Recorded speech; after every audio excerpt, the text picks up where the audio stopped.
오늘의 사연 지금 바로 시작해 볼게요. 제가 대학교 시절 이야기입니다. 당시 제가 살던 곳이 지금은 땅값도 올랐고 아파트가 들어섰지만 그 당시에는 그냥 서울 구석탱이에 있는 평범한 동네였습니다. 저희 집은 근처에 대학교가 있었고 한옥 모양 단독 주택이라서 동네에서 그 한옥집 하면 다 알 정도로 유명한 집이었습니다. 그 시기에 그 근처에 사셨던 분들은 제가 누구인지 짐작하신 분들도 있겠네요. 어머니가 또 홀어머니셨어서 한옥집 아주머니 하면 동네에서 모르는 사람이 없었거든요. 아무튼 저는 그 한옥집 첫째로 동네에서 유명한 사고뭉치였습니다. 대학도 다니다가 휴학을 했고 군대 다녀온 뒤로부터는 그냥 집에서 노는 게 일이었습니다. 그러다 어머니께서 보다 못했는지 저를 미국에 있는 삼촌한테 보내버렸고 어쩌다 보니 거기서 대학교를 다니게 되었습니다. 정신 차리고 공부하려고 했지만 솔직히 영어 한마디도 못하는데 미국 생활이 얼마나 수월했겠습니까? 결국 거기에서 만난 한국인 유학생들하고 사고만 더 잔뜩 치고 다니다가 결국 학교에서 쫓겨나게 되었습니다. 미국은 학생들이 가망이 없다 싶으면 아예 내쫓아버리더라고요. 그래서 결국 3년 만에 그렇다 할 졸업장 하나 가져오지 못하고 귀국하게 되었습니다. 집에 들어가면 그래도 3년 만에 보는 아들인데 반갑다고 보고 싶었다고 좋아하실까? 아니면 정말 어디 뭐 똑바로 할 줄 아는 거 하나 없다고 그나마도 비싼 돈 들여 유학 보내놨더니 학교 잘려서 돌아왔냐고 욕먹고 두드려 맞을까? 이런저런 생각이 들어서 집에는 들어가지도 못하고 여행 가방 하나 들고 집 근처 전봇대 근처에 숨어서 들어갈까 말까 고민을 하던 차였습니다. 그러면서 시간을 보내고 있는데 골목 어귀에서 여자들이 웃고 떠드는 소리가 들리더군요. 그 와중에도 여자 좋아하던 버릇은 못 고친 건지 여자들 웃음소리가 들리니 고개가 절로 그쪽으로 돌아가더라고요.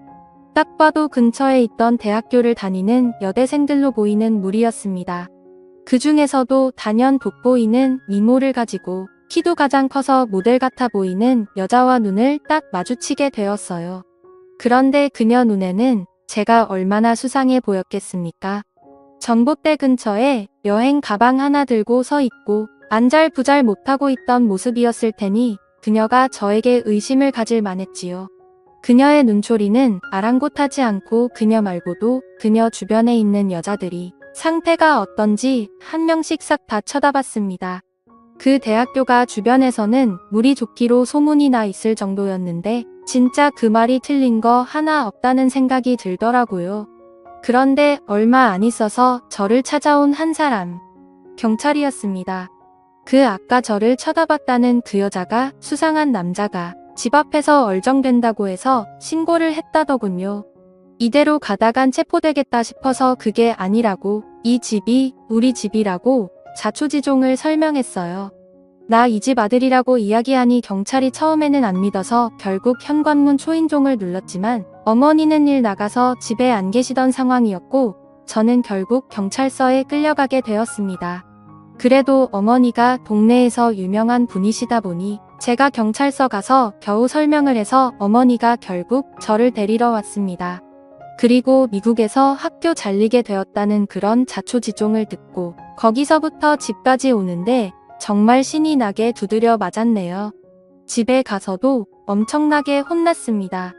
그 여자들은 전부 다 저희 집에 살고 있던 사람들이었고 자초지종을 듣자 하니 어머니가 제 학비 보내는데 혼자 일하시는 거로는 돈도 택도 없는 상황이라 어차피 집이 큰데 빈방으로 놀리느니 근처 대학생들한테 싸게 하숙이나 주기로 했다는 겁니다. 처음에는 어머니도 집에 남자가 있는 게 낫겠다 싶어서 남학생 위주로 받았는데 어머니 혼자서는 감당도 안 되고 그래서 여대생들로 바꿔 받게 되었다고 하더라고요. 심지어 제가 쓰던 방까지 이미 그중 한 명이 차지한 상황이라서 저는 다락방 신세를 지게 되었습니다. 여자들은 난데없이 남자가 같이 살게 되어서 불편해했던 것 같은데 이 집 아들인데 내쫓을 수도 없는 상황이라는 걸 이해해줬는지 방세 몇 달치 깎아주기로 하고 그렇게 합의를 받습니다. 저를 경찰에 신고했을 것 같은 그 예쁜 여자가 특히 저를 많이 불편해했습니다. 괜히 제발 저리는 게 있어서 그런가 싶더라고요. 저도 그 여자가 마음에 안 들었는데 그 여자는 심지어 제가 쓰던 방까지 쓰고 있었으니 더욱 더 마음에 안 들었습니다. 아무튼 그녀들 전부 학교가 있는 시간에 제가 집에 남아있는 걸 불편하다고 해서 낮 동안에는 어머니 식당 일을 돕고 밤에는 최대한 다락방에서 밖에 나오지 않는 생활을 이어가게 되었습니다. 아무리 못난 아들이고 얹혀 살고 있다지만 내가 평생을 자라온 내 집인데 내가 이런 대우 받는 게 맞나 하는 생각이 들었네요. 이 속사정을 모르는 제 친구놈들은 어떻게 여대생 5명이랑 한 집에 살게 되었냐면서 저보고 운도 좋은 놈이라고 하더라고요. 그 상황만 이야기를 들으면 운 좋은 놈이라고 할 수 있겠지만 실상은 그렇지 않다고 말해줬습니다. 그런데 친구들이 그게 아니라는 거예요. 남자랑 여자가 왜 따로 만들어져 있겠냐고. 결국 한 공간에 살 부딪히며 오래 지내게 되면 싫어도 정분이 날 수밖에 없다고 하면서 전부 제가 하기 달렸다고 하는 겁니다. 지들이 저였다면 하루에 1명씩 하고 주말에는 쉬는 걸로 해서 5명 여자를 동시에 만나겠다 뭐 이런 헛소리를 하고 있더라고요. 처음에는 이 자식들이 뭣도 모르고 남의 일이니까 그런다 했습니다. 그런데 저도 사실 노는 데는 일가견이 있던 사람이고 여대생이라고 해봐야 무슨 박사 준비하는 학부열 넘치는 타입도 아니고 평범한 대학교 다니는 학생들이었는데 제가 만나오던 여자들과 별반 다를 게 없었죠. 거기에 매일 반복되는 하루에 지쳐있는지 새로운 자극이 필요한 듯 보이더군요. 제가 일부러 멀리까지 가서 미국에서 유학하던 시절에 마시던 술 같은 걸 공수해왔습니다. 그때는 데킬라가 유행이어서 레몬도 사놓고 소금도 사놓고 해서 일부러 여자들 다 학교 끝나고 와서 저녁 먹는다고 부엌에 모이고 그럴 때를 노려서 그녀들 앞에서 데킬라나 한 잔 마셔야겠다 하고 어떻게 마시는지 보여줬지요. 손등에 소금을 좀 털어놓고 술 한 잔 마시고 소금 먹고 잘라놓은 레몬 먹고 여자들이 그 모습을 신기하게 보더라고요.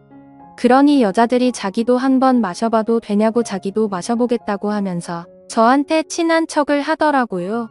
그때부터 밤에 어머니 주무시면 몰래 그녀들하고 술도 마시고 친해지게 되었습니다. 생각을 조금만 바꾸니 어디 멀리까지 안 가도 이렇게 예쁜 여자들이 한 지붕 아래 사는데 친구들 말대로 제가 무슨 복을 받은 건가 싶더라고요.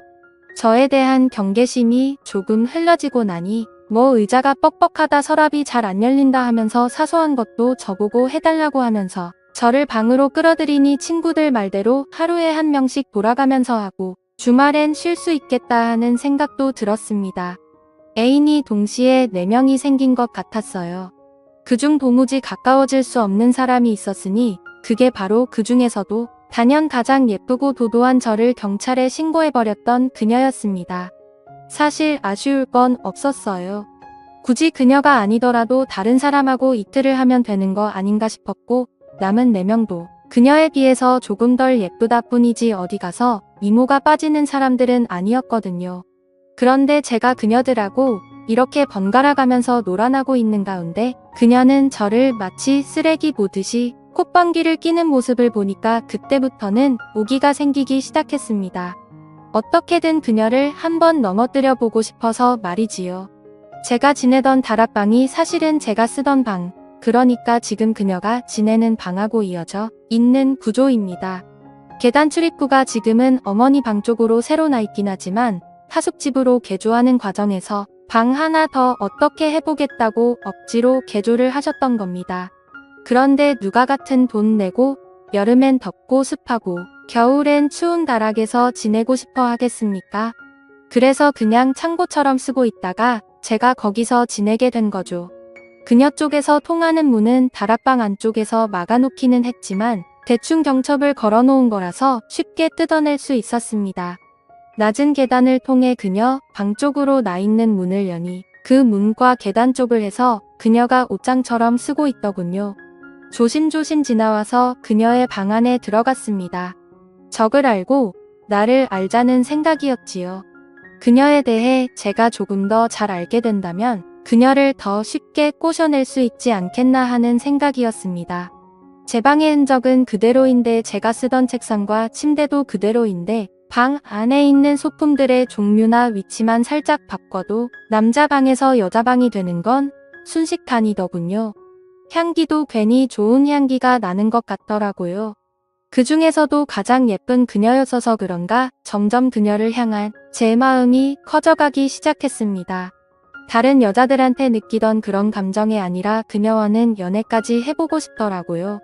그녀가 학교에 가 있을 시간에 계획을 하고 내려온 건데 난데없이 문이 벌컥 열리더라고요. 그녀가 과제해 놓은 걸 두고 나와서 학교에서 집까지 가지러 온 상황이었고 문은 밖에서 잠겨 있는데 방 안에 서 있는 저를 보니 그녀는 얼어붙어서 말도 못하고 있었습니다. 그녀가 소리를 지르지 않을까 그녀에게 바짝 달라붙어서 그녀에게 소리 지르지 말라고 빌었습니다.